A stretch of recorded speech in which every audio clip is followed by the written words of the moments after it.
আরে দেখো, এটা এত জল দিয়ে ধোয়ার আমার বাতিক রয়েছে, পুরো জং পড়ে গেছে। তো এইটুকু কাজের জন্য কোনো মিস্ত্রি আসতে চাইছে না। আমি তো ভাবছিলাম চা খাবো এখন। চা খাবে? আগে এটা ঠিক করি। সবাই ভাবে আমাকে যে আমি টোটো কোম্পানির মতো খালি ঘুরে বেড়াই। শুধু ঘুরে বেড়াই না, ঘরের কাজকর্ম করি। সিরিজ কাগজ নিয়ে এসেছি, এটাকে ঘষছি, পুরো জংটাকে তুলছি, এরপরে রং করা হবে। দাঁড়াও, দেখো কতটা জং বেরিয়েছে, দেখো খালি কতটা, দেখো দেখো দেখাও, এত জং বেরিয়েছে দেখো। দেখো, এর উপরে রং বসবে না, তাই জন্য এটাকে ঘষছি।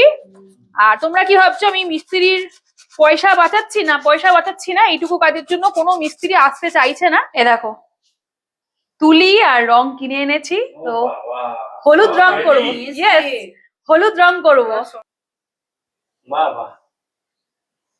করবে হ্যাঁ, পয়সা বাঁচানোর থেকে না, পয়সা বাঁচানোর থেকে বড় কথা, এইটুকু কাজের জন্য কোনো মিস্ত্রি আসতে চাইছে না। এটা একটা ছোট একটা কাজ, এইটুকু কাজের জন্য কোনো মিস্ত্রি আসতে চাইছে না। ওই জন্য নিজেই হাতে তুলি নিয়ে নিয়েছি, ব্রাশ নিয়ে নিয়েছি, সঙ্গে রং আর ঘষে আগে নিয়েছি।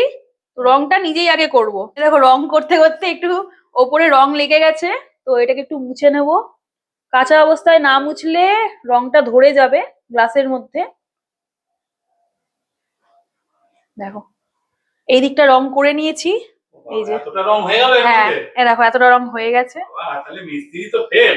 ইয়েস, নিজের কাজ নিজে করলে কেউ ঘরের চাকর হয়ে যায় না। বলে বিয়ের পরে তুমি কি চাকর হয়ে গেছো? এটা আমারই ঘর। চাকর তো কোনোদিনই হবি না। না, চাকরানি। চাকরানি, চাকরানি। সবাই বলবে তুমি কি চাকরানি হয়ে গেছো, কিন্তু নিজের কাজ নিজে করলে কেউ চাকরানি হয় না। কিন্তু নিজের কাজ নিজের যেরকম, হ্যাঁ একদম যত্ন সহকারে করতে হবে। ভালো লাগছে না? Heavy heavy.